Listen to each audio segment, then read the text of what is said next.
बोलो सतगुरु भगवान की जय। परम पूज्य गुरुदेव स्वामी श्री हरि, माता पिता, भक्त और हमारे प्यारे नौजवान साथी, माताएं बहनें,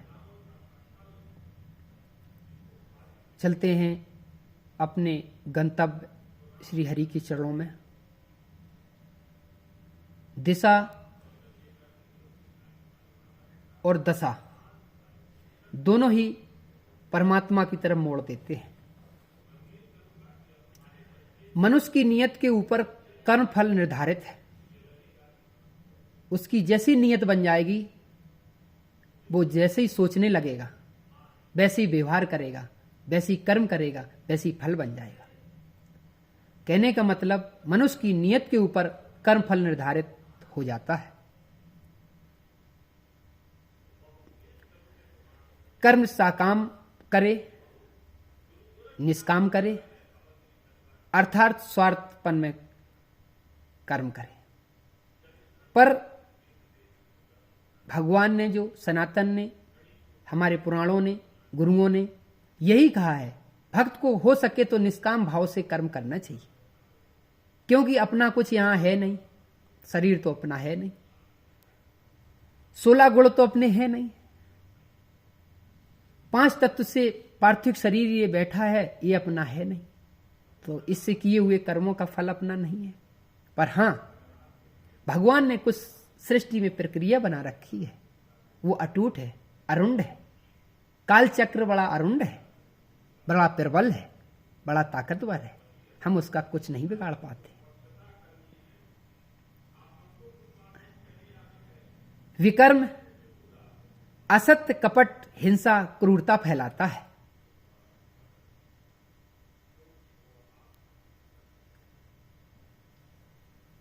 और धर्मपरायण होकर के सात्विक सनातन कर्म आपको भगवान में लय करा देते हैं, व्याप्त करा देते हैं, उनके चरणों तक पहुंचा देते हैं। कर्म अकर्म बन जाए तो उसका रास्ता बदल जाता है। कर्म सात्विक बन जाए, सनातनी बन जाए, वो अपने परमात्मा तरफ मोड़ देता है। कर्म वही है, गलत करो या बुरा करो, अधर्म करो या धर्म करो, आपके ऊपर निर्भर करता है। आपको निर्णय लेना पड़ेगा। पर अधर्म बुद्धि से निर्णय नहीं हो सकता है। अधर्मी लोग भी अधर्म को ही धर्म मानते हैं, और जो धर्मी लोग होते हैं, अधर्म है तो अधर्म कहते हैं, और धर्म है तो धर्म कहते हैं। यही भक्त में, राम और रावण में यही अंतर है। रावण अधर्म को भी धर्म कहता था, यही धर्म है। पर हमारे राम धर्म को ही धर्म मानते हैं। अधर्म भगवान को छू नहीं सकता, पर भगवान की लीला अनंत है। तीनों गुण भगवान ने धारण करे हैं, तमोगुण, रजोगुण, सतोगुण, सृष्टि के दौरान। अब भगवान से कह दो तमोगुण क्यों धारण करी? अरे वो परमात्मा है, जरूरत पड़ी तमोगुण की, तामसी प्रवृत्ति की जरूरत पड़ी, उनको जरूरत पड़ी, उनको सूकर रूप का धारण की जरूरत पड़ी, मोहिनी रूप धारण की जरूरत पड़ी। वो भगवान है, वो तीनों कालों से परे हैं, तीनों तत्वों से परे हैं, वो हर चीज से परे है। हम तुच्छ भक्त कुटिल प्राणी भगवान की किसी भी करनी को विक्षेपण ना करें। उनके भाव को हम नहीं समझ पाते। जो वो करते हैं सत्य है।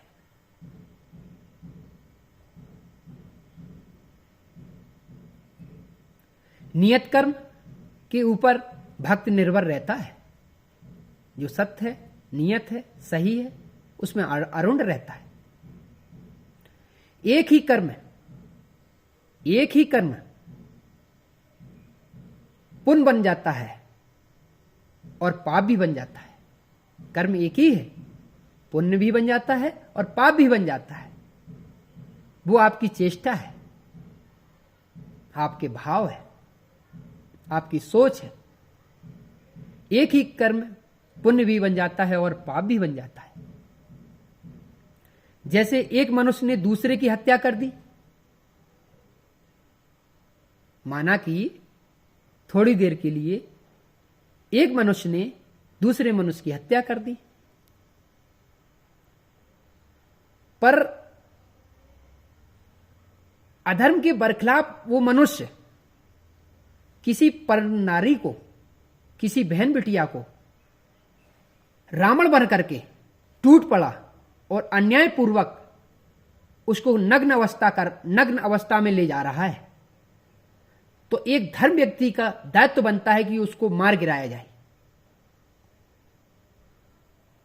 नहीं तो उसको पकड़ लिया जाए, उसको अंडर में ले लिया जाए और जो भी प्रावधान है उसको सौंप दिया जाए। यह धर्म बन जाता है। अगर मारने की भी जरूरत पड़े अपने धर्म, तो उसको मार भी दिया जाए। पर यही धर्म अपने स्वार्थ बस किसी के धन लूटने के लिए कोई व्यक्ति दूसरे व्यक्ति को मार देता है, तो वो पाप बन जाता है। तो पाप और पुण्य आप ही के हाथों में है। एक दुष्ट बलात्कार करने के लिए, रक्षा करने के लिए उसको मार दिया, तो कहने का मतलब वो पुण्य बन गया। और हमने सोचा कि मैं किसी का धन लूट लूं, वृद्धावस्था है और धन बहुत है किसी आदमी के पास, और मैंने उसको मार दिया, उसका धन लूट लिया, तो पाप बन गया। तो किसी को बचाना, अपना जीवन देके ही किसी की जीव की रक्षा कर लेना, यह धर्म है। अपने स्वार्थ के लिए जन्म से लगा के मरण तक, सुबह से लगा के शाम तक अपने स्वार्थ के लिए इंसान घूमता रहता है, उसके लिए अनंत पाप करता है, वो पाप है। और एक भक्त सुबह से लगा करके शाम तक, जन्म से लगा के मृत्यु तक पर धर्म के लिए भ्रमण करता रहता है। हमें कहीं परमार्थ की भिक्षा मिल जाए, इस सृष्टि के अंदर हम थोड़ा सा धर्म अपना लें, कहीं हम धर्म प्रवृत्ति में जाकर के, जहां भागवत हो रही हो, भंडारा चल रहा, उनके बर्तन धो लें। कोई जूता पोंछने लगता है, कोई पानी पिलाता है, कोई परस कराता है। धर्म की कई रास्ते हैं, करने वालों के लिए धर्म के कई मार्ग हैं, ना करने वालों के लिए वो स्वार्थ में ही घूमते रहते हैं।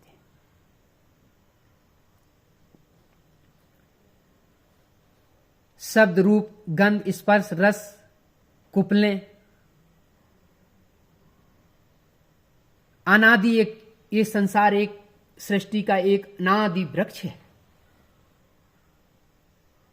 पत्ते वेद है,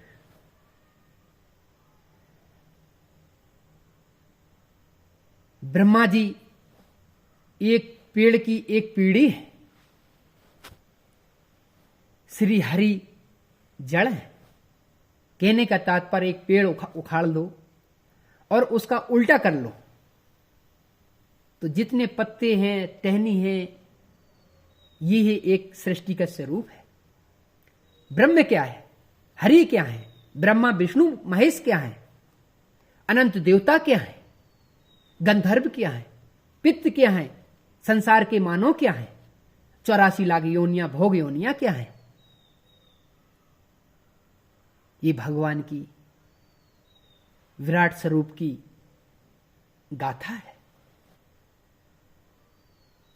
वृक्ष का विधाता श्री हरि है। ये संसार रूपी एक जो विस्तार धारण करे है, विराट धारण करे है,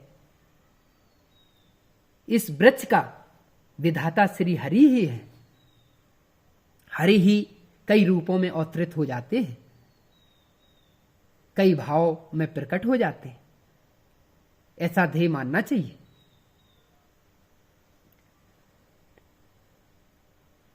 और जो जल समुदाय से भरा हुआ सत रज तम तीनों प्रकार की गंगा बह रही है। जिसकी रही भावना जैसी, और प्रभु मूरत देखी तिन तैसी। अपने अपने भाव से संसार में तीनों गुणों के भक्त तीनों गुणों के भाव में डूबते रहते हैं। तीनों की दिशाएं अलग हैं, तीनों के भाव अलग हैं, तीनों का प्रेम अलग है, तीनों की भावनाएं अलग हैं, तीनों के कर्म अलग हैं, तीनों के कर्म फल अलग हैं।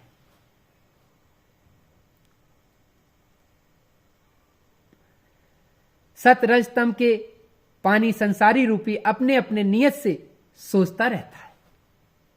जो तमोगुणी हैं वो तमोगुणी के भाव में सोचेंगे, जो सतोगुणी हैं वो सतोगुणी के भाव में सोचेंगे, जो रजोगुणी हैं वो रजोगुणी के भाव में सोचेंगे। अपनी अपनी दिशा की ओर मरने के बाद वो पुनः फिर से चले जाते हैं, फिर जन्म ले लेते हैं, फिर मृत्यु पर्यंत आ जाते हैं, फिर जन्म लेते हैं, फिर मृत्यु पर्यंत आते हैं। इसी प्रकार एक काल चक्र घूमता रहता है, घूमता रहता है, घूमता रहता है। उसी में हम तीनों गुणों के भाव से घूमते रहते हैं, घूमते रहते हैं। जो भक्त भगवान की प्रबलता को समझ लेता है, मानो उसका उद्धार हो जाता है, भागवत स्वरूप हो जाता है, अहम ब्रह्म भगवान में लीन हो जाता है, तो तीनों गुणों से जो परे हो जाता है। इसके बाद भगवान की लीला बड़ी अपरंपार है। हम तुच्छ प्राणी परमात्मा की भाव को नहीं समझ पाते।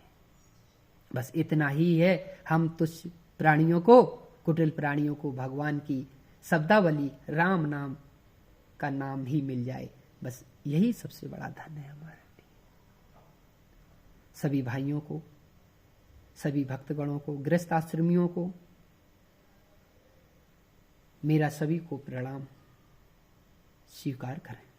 इसी के साथ में सनातन वाणी को कुछ पलों के लिए यहीं विराम देते हैं। राम राम।